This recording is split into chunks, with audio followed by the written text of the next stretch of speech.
Hoy! Ano? Napatay mo yung lamok? Abay, nasaan? Ha? Balik ko kung nasaan yung lamok na yun. Abay, hanapin mo yan. Kinukulektay sayang piso. Ibibigay ko doon sa barangay. Hanapin mo, kibumaw din. Hanapin mo.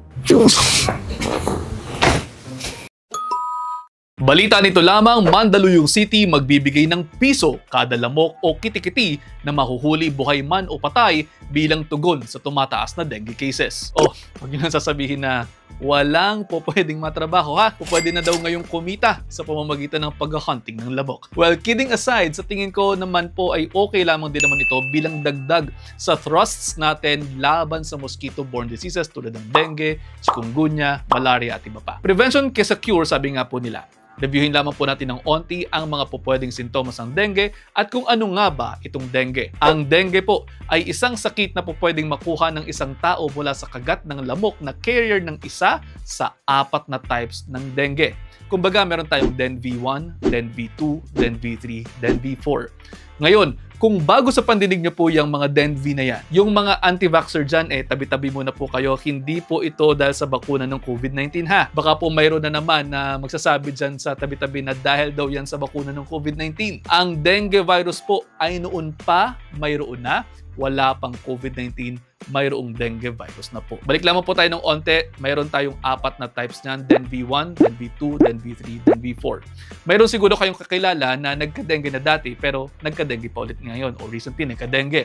Yes po, tama po dahil 4 pong strains or types ng virus na yan po pwede pong ma-infect ulit ng dengue kung kayo po ay mai-infect ng ibang strain ng virus. Halimbawa, na-infect ka ngayon ng DenV1. Sa susunod po pwedeng magka-dengue ka dahil sa DenV2 or DenV3 or DenV4. Pero please naman po, huwag nyo naman pong gawing Pokemon yan at huwag nyo gawing mantra ang gotta catch them all. Dahil yung iba po pwedeng mas malala yung tama sa kanila kapag reinfection na. Ngayon po, ano ang mga sintomas na po pwedeng maranasan ng isang taong mayroong dengue o infected ng dengue? Narito yan. Sa umpisa po pwedeng wala, pero ilang araw matapos makagat ng lamok po pwedeng makaranas ang pasyente ng paglalagnat. Po pwedeng may kasama itong pagsusuka o body pains. And then po pwedeng mawala ang lagnat at magkaroon naman ng rashes, pananakit ng tiyan, pagdurugo ng ilong, pagdurugo ng gilagid at sa mga babae, po pwede rin pong mas humaba ang period nila. Kasabay nito po pwede rin pong lumakas ang period nila. At po pwede rin pong bumaba ang platelet at ito po yung tinatawag na critical period. After ng ilang araw, tataas din po ang platelets at makaka-recover ang pasyente. Yan yung natural course ng dengue. Pero may mga pagkakataon na po pwedeng maging severe ang tama ng dengue kaya dapat bantayang maigi lalo na kung mayroong mga tinatawag na warning signs. Abdominal pain o pagsakit ng tiyan, pagbabagsak ng platelet, pagtaas ng hematocrit, pagtatae, pagsusuka, pagdurugo ng gilagid, pagdurugo ng ilong, pagtutulog-tulog, pagsusuka ng dugo.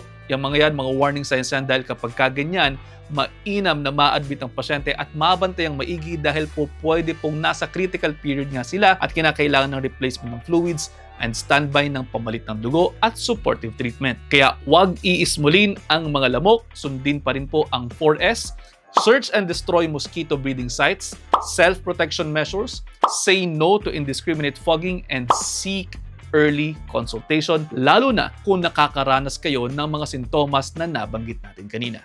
At paano, sana po may natutunan kayo. Ingat-ingat lamang po lagi mga kapatid and I hope to see you all again in the coming videos. Pag-share na rin po sa inyong mga kaibigan, baka sakaling mas marami pa tayong matulungan.